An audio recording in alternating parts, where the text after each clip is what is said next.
To what end?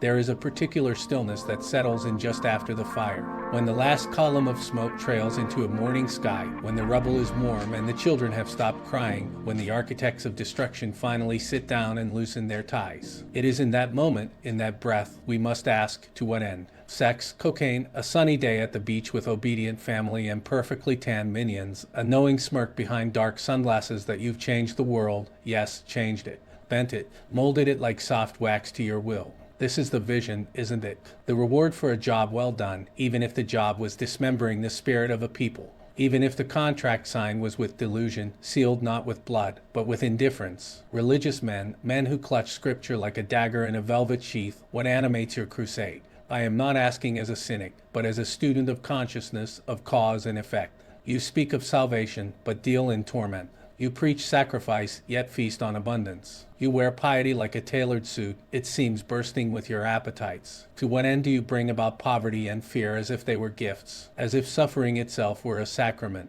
What God delights in the sight of a trampled garden? What father permits a home built on ash and silence? Let us be honest, brutally so. There is a perverse joy in domination, and it dances just beneath the surface of sermons and flags. The ecstasy of control. The sweet, bitter nectar of being right in the face of ruin. It is not heaven they seek, but proof that their inadequacy is not inadequacy, that their ignorance is not ignorance, that the world they could not understand could still kneel before them. You can smell it in their policies, in their pulpits, in the psychosexual fever dream of power projected onto God. You can see it in the eyes of televangelists, in the trembling hands of billionaires who still believe they are not enough unless someone else is crushed. This is not faith. This is a tantrum weaponized. Alan Watts, in his meandering genius, once said that trying to control the world is like trying to hold water in your hands. The tighter you squeeze, the less you hold.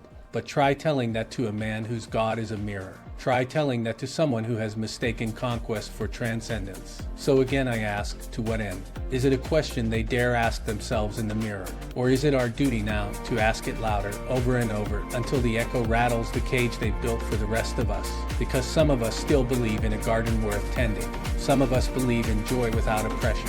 And some of us, God's help us, are still asking the question, to what end? And waiting for the answer.